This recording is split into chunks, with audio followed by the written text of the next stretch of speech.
আমার তফসিলি গ্রাম, আমার কুর্মী গ্রাম, কোথাও পাকা বাড়ি আজকে দেওয়া হয়নি।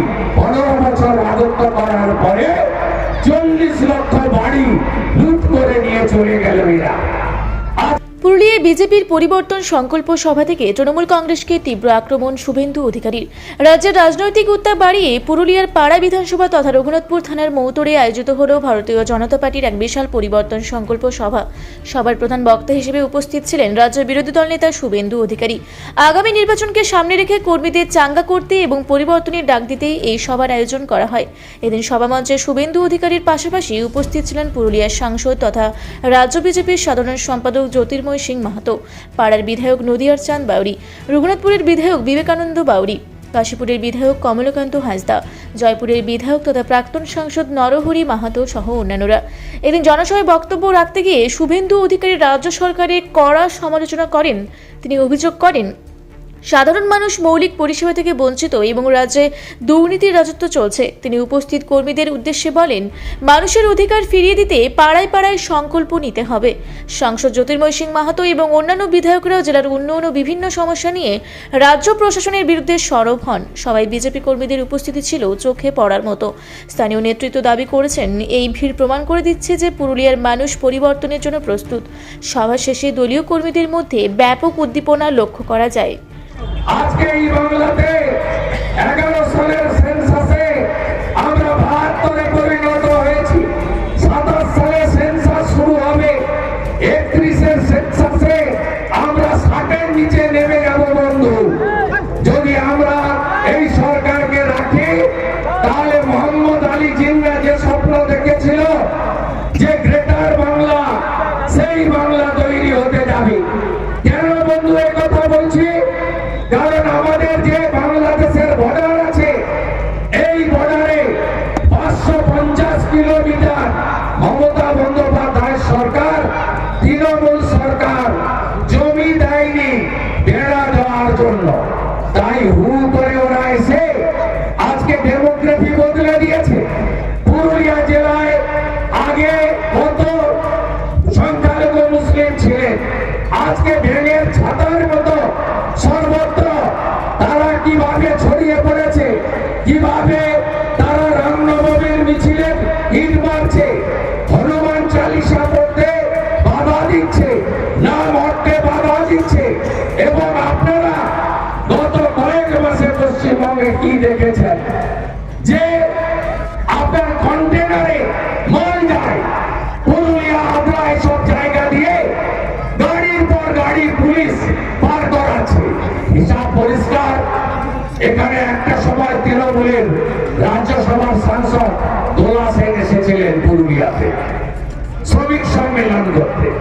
তিনি বলে গেছিলেন 100 টাকা তুললে 25 টাকা রেখে দেবে, 75 টাকা কলকাতায় পাঠাবে। হিসাব আমরা বুঝে নেব। পুলিশ তাই করছে, এটাই ফর্মুলা। 100 টাকা তুলছে আর 25 টাকা রাখছে, 75 টাকা সোজা কালীঘাটে চলে যাচ্ছে। আজকে কয়লা, বালি, পাথর, গরু পাচার শুধু নয়, শৌচালয়, আবাসের বাড়ি, মনরেগার টাকা, এমনকি পাহাড়, জঙ্গল, গাছ আজকে বেঁচে দেওয়া হচ্ছে। আজকে প্রকৃতি মা যা যা দিয়েছিলেন পুরুলিয়াকে, এক অপরূপ সুন্দরী জঙ্গলমহল, অরণ্য সুন্দরী, একে আজকে শেষ করছে এই চোরামূল, তোলামূল, সর্বস্ব খাইয়েরা, সর্বভূত। এদের হজম শক্তি এত, কিছুদিন আগে এরা বারাসাতে মরে যাওয়া যুবকের চোখটাও তুলে বেঁচে দিয়েছে। এত বড় চোরেরা। আর চোরেদের নেত্রীকে আপনারা গত পরশুদিন দেখলেন, এ আইপেক কারা? কর্পোরেট সংস্থা। তারা দুর্নীতি করেছে। 9 লাখ টাকা, হাওলার টাকা, হাওলাতে গোয়া নির্বাচনে পাচার হয়েছে এই 9 লাখ টাকা। কেস হয়েছে দিল্লিতে, তদন্তে এসেছে তারা। আর আমি তো কালকে আরো একটি বড় দুর্নীতি ফাঁস করেছি। 2021 সাল কেপি কনস্ট্রাকশন 178 কোটি টাকা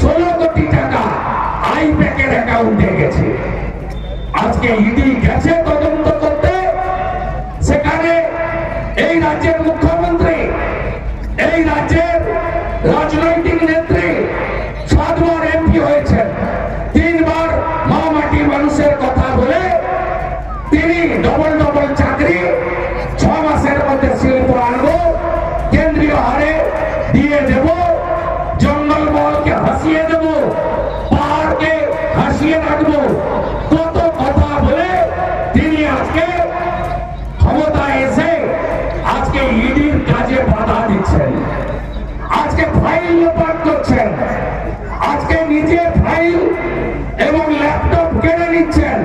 শাহজাহান যে গুন্ডা, আর আমাদের মুখ্যমন্ত্রীও তাহলে গুন্ডি। শাহজাহান ইডির উপর হামলা করে আর মুখ্যমন্ত্রী ইডির উপরে হামলা করে, তাই গোটা বাংলা জুড়ে বলছে চোরেদের এনার্জি, চোরেদের এনার্জি, চোরেদের এনার্জি, চোরেদের এনার্জি। রঘুনাথপুর থেকে অমিয় ব্যানার্জি ও সুশান্ত কৈবর্তর রিপোর্ট, রূপসী বাংলা মিডিয়া।